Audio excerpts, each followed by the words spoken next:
guys. What tonight means, and especially with the Chiefs ties being ready here. Yeah, it's always a very special evening for the franchise. Hard to believe it's the 49th annual 101 award. I was doing a little bit of reading the other day, and my dad came up with the idea to start this in the wake of the Super Bowl IV victories. So that played a role into why we're here tonight.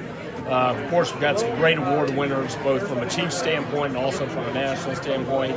And very fun for the family to get to honor the Super Bowl III and Super Bowl IV AFL champion Jets and Chiefs and the impact that had on the day. Clark, if you could elaborate, you mentioned sort of the ties to everybody, but to look on the stage and see kind of the footprint, how wide is the Kansas City footprint right now compared to what you've seen in the past? Well, I haven't gone back and researched it, but I would imagine that this is about as big a footprint as we've ever had on the NFL.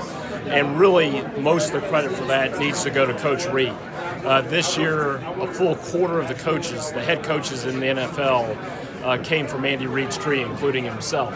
That is an amazing stat. And not only did he have a lot of coaches who he had worked with who were coaching teams, but they were also very successful. Coaches like Matt Nagy, obviously, great example of that. So really the credit goes to Andy, but this is a very special time for the Chiefs on many levels. Clark, what are your impressions so far about Steve Spagnuolo and the changes that you're seeing on the defensive side of the ball?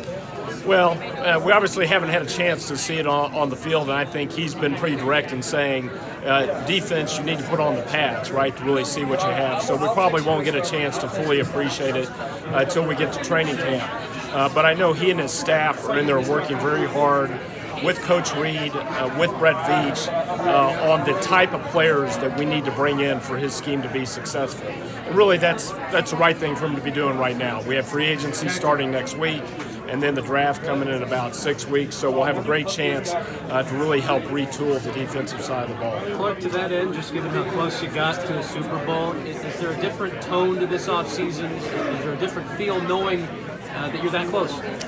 Well, I think hope springs eternal every year in the National Football League, and I certainly, over the last 5 or 6 years while we've had Coach Reid, have felt that we had a legitimate chance to get there. Clearly, coming one play away from playing in the Super Bowl, the aspiration is much closer. We obviously have a quarterback who had a phenomenal year. Hopefully he can build on that. Our offense set many records, and if we can get the defense playing in a similar fashion, we'll have a chance here in the next few years. How much do you enjoy this kind of roller coaster time of the year with free agency and then the draft coming up right after that?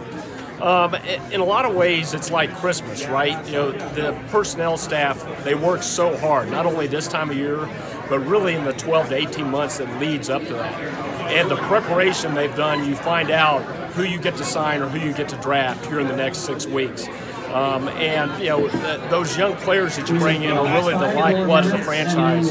You're not going to be successful if you don't draft well, if you don't add free agents from a smart standpoint. And so it is an exciting time of the year. Clark, Coach Reid's pitched in the NFL about overtime. Where's your stance on that? So he and I discussed it, and our intent with suggesting that rule was to promote a dialogue on it. Clearly our game was an example where maybe it would have been fair for both teams to have the ball. But as we've discussed and thought about it, it really is for the fans, right?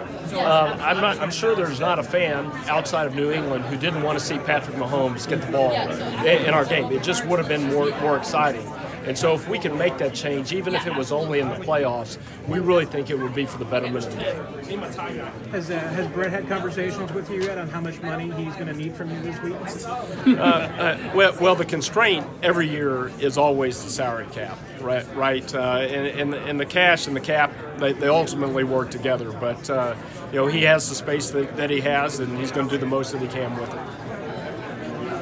Okay, guys, thank you.